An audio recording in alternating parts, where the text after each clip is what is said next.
Ladies and gentlemen, boys and girls, welcome to Titan Talks once again. Lovely Thursday evening.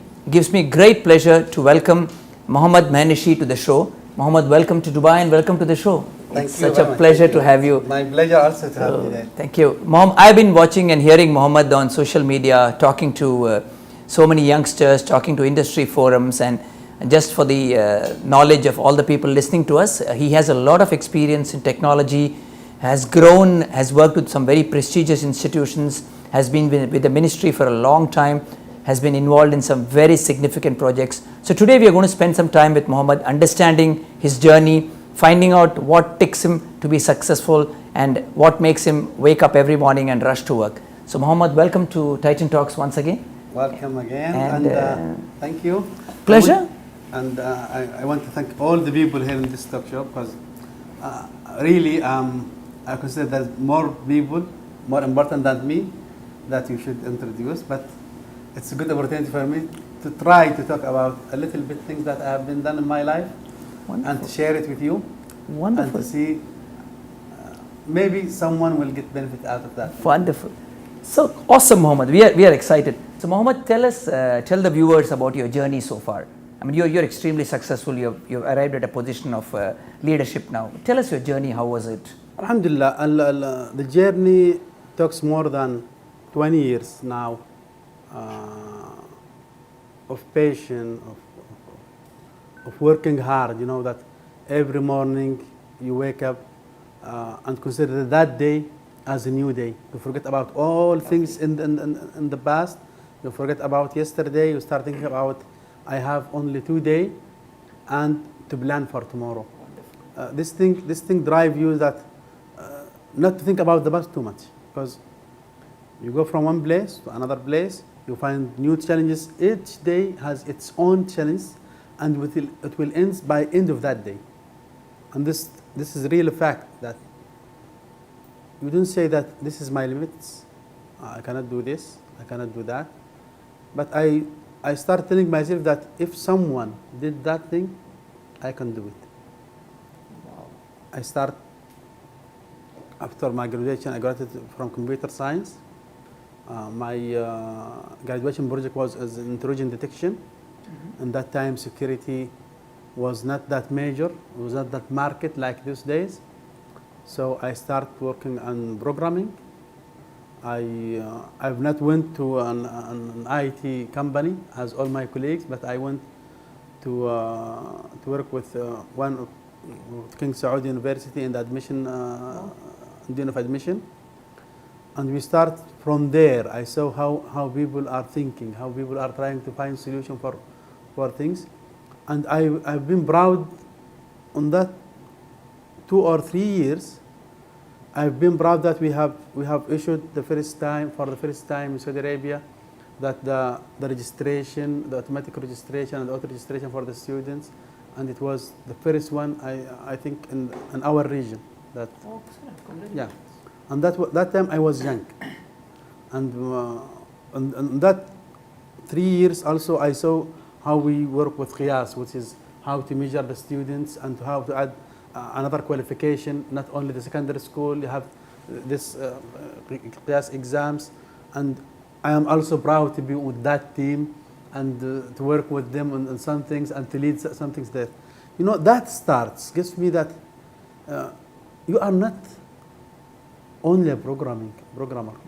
No, it's more than that. And you can add a flavor or value more than that. Don't think that this is my specialty or this is my name on my job description, I will do that. No, there's your job description, you do your job, and then you add your flavor on top of that thing. If I were to ask you, Mohammed, let's say in the last 1 year, one major success of yours, what would you share? I'll share 2 successful things. Great, please. I'll share, let me talk about Hajj and Umrah. Oh, okay, please. Visas, alhamdulillah, we shifted to electronic visas, and in this Hajj, we finished more than 1.8 million visa, all of them They are e-visas. Oh. And also, we alhamdulillah successfully completed and established with Ministry of Tourism the tourism visa, which is, I think each and everyone is talking about that one. Yes. And till today, we reached more than 32,000 within less than 2 weeks visas. And I think these things are supporting, and they are in the heart of the Vision 2030, that we want more people to come to Saudi Arabia, and in two different sectors. The first sector is we are looking for Hajj and Umrah as something from the religion. Yes. So we will not consider that one as an investment, but we consider that we want people to come as easy as they can, and by as much number as they can come to the country. So this is one thing we not touch there, and we will support that thing. And we come up with a new mind with the tourism agency, that okay, we will work together to add value to the system itself. And we start the first mission with opening the tourism visas. And we are working, not only, this work is not the work of Ministry of Foreign Affairs.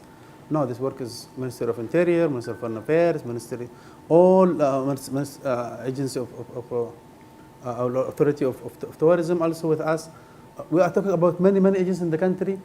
They should work together. You know that if you look to that thing, that you are looking to an ecosystem. But we say that can't say it's an IT ecosystem. It says it's a working ecosystem, that all things in that one, they should work together, and they should focus on the same goal, and each party of them tries to help the other party to gain the same success. Wonderful, wonderful. And so obviously with the success comes its own share of learning. So what has been your learning in the last 1 or 2 years? These projects are not easy to do. So I'm sure there are some learnings that you want to share with the people. We learn that nothing is impossible. Nothing is impossible. You can do anything you want to do. We saw many things have been changed in Saudi Arabia, as the social, as people. Women now are driving. There are tourism now are coming to the country. Many things that before years it was hard to talk about or hard to do, and we think that it was impossible. Now we see those things are there and is doable. And also we see that our society is accepting that thing with a lot of happiness. From last year we learned that with our leader and with our leaders, they are young, by the way, within a young society. Saudi Arabia is so young. The last statistics they were talking about, around 60% of our society is young people who are under 30, and they are well educated. Young with well educated means that you are having the best people, that you could work with them, you could build whatever you want, and you could reach the success. And this was Prince Mohammed bin Salman says that we are Saudis, that our boundaries are the skies. He keeps saying that thing, and we believe in that thing. That with this society, with this believing between the citizen and their government, and also, by the way, even the people that are working in Saudi Arabia, we have the National Day before a few days ago. Yes. And I saw many people who was in the streets celebrating. Most of them not are Saudis, and also non-Saudis. That's nice. And I was arguing with one of them. I said that he tells me that Saudi Arabia is not only for you; it's also our country. Awesome. We are happy to be here. We are happy to be there. We are ready to support. And this National Day is not National Day for Saudis. It's National Day for everybody who lives there. For everybody lives there, and also we consider it as celebration for even for the Islamic world. Because Saudi Arabia is the head of the Islamic world and the head of the Arabic world, and we consider that we could help others, and we believe in others, and we believe in ourselves also. and we believe in our dreams, and we try not to dream. We wake up of the dreams. Now we start, yes, implementing those dreams, and we implement a lot of them. Awesome, awesome.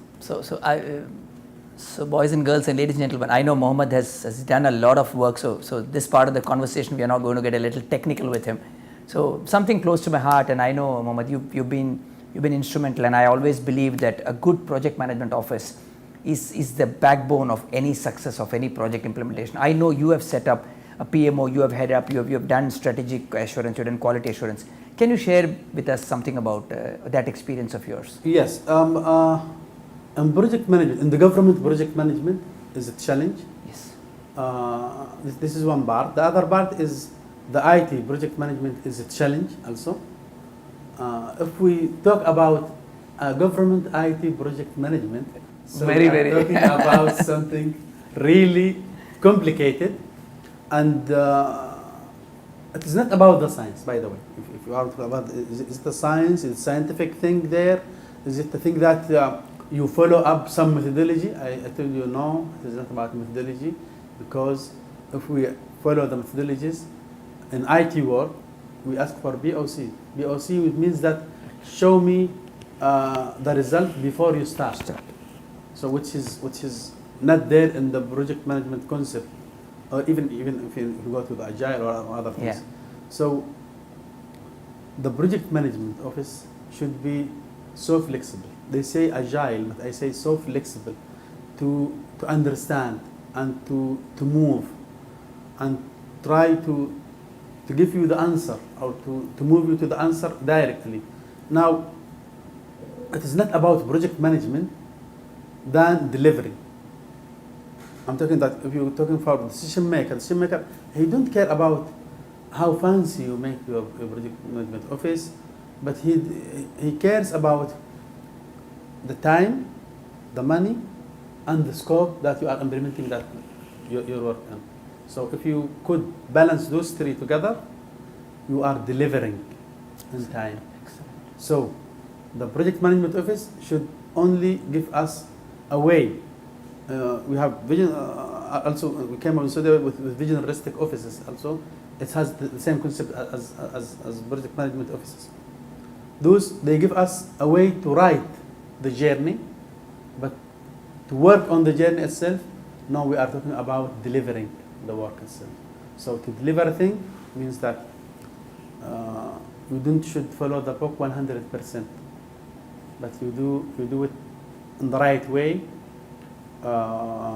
in the right time, with reasonable cost, and with effective results.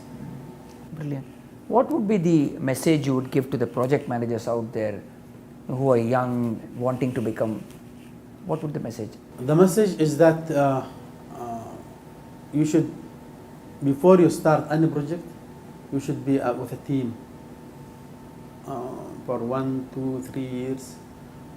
See other projects, how they are working. Interesting. Read more. Don't read about successful projects, by the way. Read failures. Read failures Very projects. good. Because you will see that most of failed projects, they fail due small Correct. things, from tiny things. Correct. They get failed, not due larger things. You know, by the way, not all the projects that fail due budget, like people think. Most of the projects that fail, you find that there is a budget still there. There is a buffer of budget, but the project have not reached its goal. So what I told them that in project management, it's like if you are going on a train and you miss your station, don't try to stay on that train for 2 or 3 more stations thinking that, am I right or not? You should go out of that train and then think again. Should I go wait for the next train to jump in, or should I go back? But keeping in the same train means you are losing your way, you are losing your time, and you are losing the money. First time I am hearing something like this, Mohammed. While on this, according to you, technology is an art or a science? Right. Is technology an art or a science? Is a technology an art or a science? You know, you study it as a science, but you will you do it as an art. You are not like you see this musical bands. The music itself is a science. You go to study that one. You have all these notes. You have all the statistics in that one. Correct. But if you start singing, you have to It's an orchestrate art. things there. Brilliant. You have to be more of arts there. This is the thing. This is the challenge that you cannot say that. Okay, I learned this art. Now I apply that art there.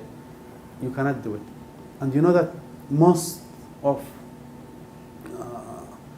the nice songs that we have is the songs that broke the rules Correct. and the Correct. science Correct. and went with more of art, of more of motions there, of more of feelings there. And also in our project, in our work, you know, I like some people once they have a project and say here, this is my baby. I like that word, really. Because once you reach that thing, that means that you are not considering this project as work. Yeah. You consider it as one of your family. Nice. Yeah, it's your baby, but by the way, don't consider it as an elephant. So you spend all your time there, but still there is time for your family, for your family also. Very nice. When you were growing up, what was the one technology that you got hooked onto? What was your favorite? Frankly speaking. Yeah, please. Frankly- Yeah, frankly absolutely. speaking. Okay, really it was gaming. Me too. Gaming, yeah, gaming. Because working with gaming, I tried myself. You know, first time I have a small computer that is when I was in intermediate school. My father bring it to us, and it allows you to program in basic language. Basic language. It was not that strong, but it has, you know, demos for some games, and it gives you the code, and tells you that you could change here and there. And by that time, my English was not that good, but we tried to follow up the words, and we change here, we see the color changing there, and we run the application. And from that time, I started interested in programming. And I specialized in that thing, and I went to cyber security and the security, information security that time after that. But gaming, I think most of the people who are in the field, gaming is the first thing they saw, the first thing that shaped their mind. Correct. And they start thinking that, okay, how could I make things like this? And you try to make it. What was your favorite game? It's an old game, maybe. Tell me. It names Contra. Ah, yes, yes. Mine was Mario.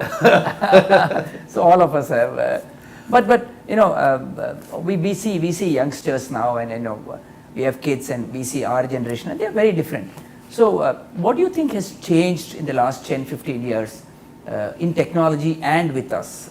For us, we lived the whole journey from starting to end.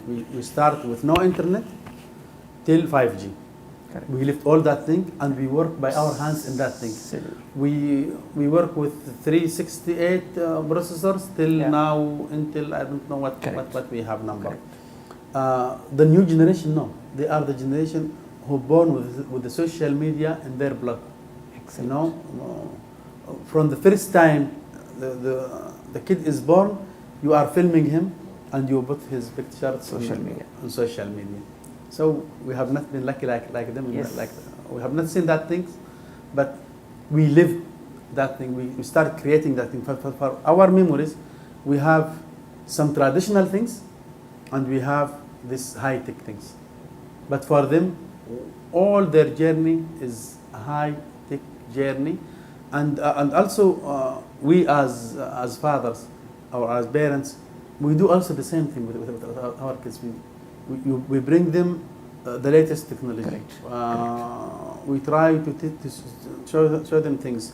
We go to the stores and buy to them the latest things there. The best, and we try to say that this is some kind of investment and some kind of satisfaction for ourselves. That okay, they have this opportunity. We didn't have that. Yes, Absolutely. Yes. Okay, good. So I'm now, I'm done with technology. I'm now going to jump into the human side of Mohammed. So, what drives you to work every morning? What's the motivation for you The motivation. to get out of bed and go to work? Yeah, before marriage or after marriage? This is a tricky question, by the way. You answer. I'm not going to answer. No, before marriage, you know that you have that dream that I want to create myself. I want to have my family, and I want to this and that. And you have this, sometimes you have that thing that okay, I'll change the world. Correct. You have this dream sometimes, but after marriage and after you have family, what encourage you is that first of all that your old dream is still there, still waking up each and every day that did I achieve my dream or not? Okay. Did that dream still there or not? This is the first thing. The second thing that I'll hire words that I said to my wife in the Catalyst Award last year that she is my catalyst. You know, once you wake up in the morning, once she wakes you up in the morning and say that please start your day. Very nice. So you have that catalyst. So you wake up, you go to praying, and then start your day with this relation with your family. Most of us, we start the day by taking your kids to the school, and you have that chance. Sometimes that's the only chance that to talk to your kids. Yes. Is this 5 or 6 minutes to drop them to the Correct. school. All these things gives you this positive charge to start your day with big smile.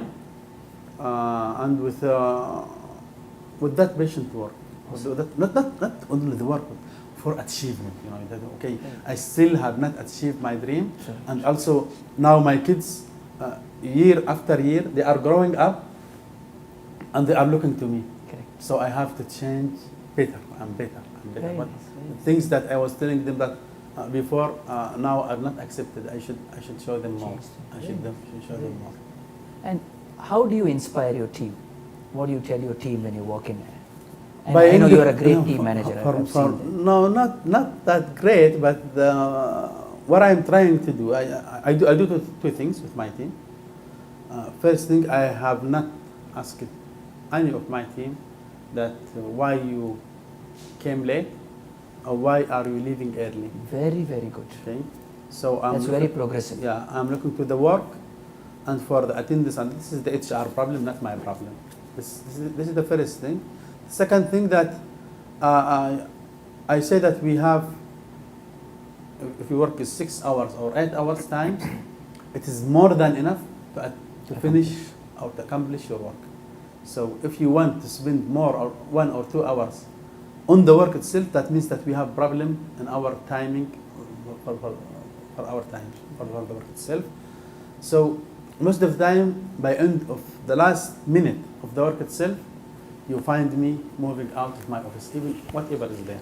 I close the office and I go home. And I encourage them that please go home. Don't wait.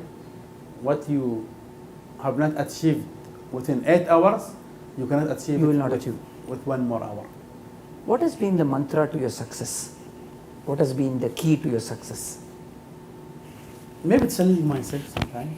I don't know. Very interesting. Maybe Okay. the thing that, because sometimes you go in a bath, you find that you are alone in that bath. The only one you are challenging is yourself.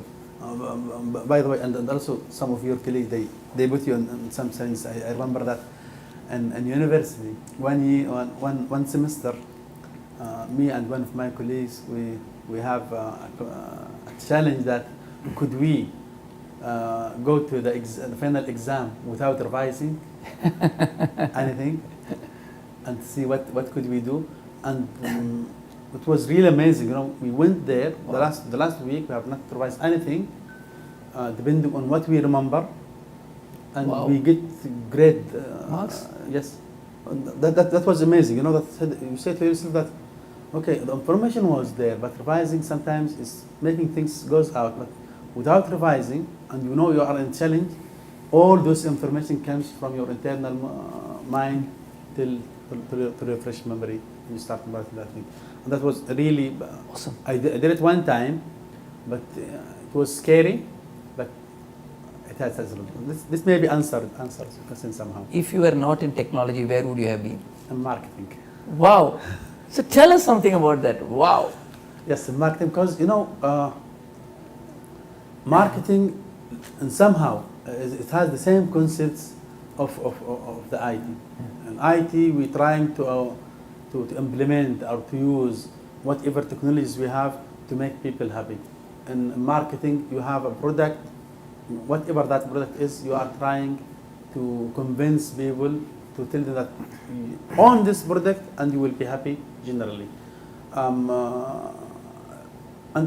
even marketing goes in many things. You are marketing yourself, you are marketing your products, you are marketing you're successful. I know so many people, they are so successful, they are so smart, and they fail to market themselves. They fail to market the product they have, maybe, or the seed they have. Even with your family, you are as a father, you have to market yourself to your kids. So they believe that you are the one and only leader in this house, and you are the one they should follow, and they are the one they not follow by force, but follow by believing. This is the thing.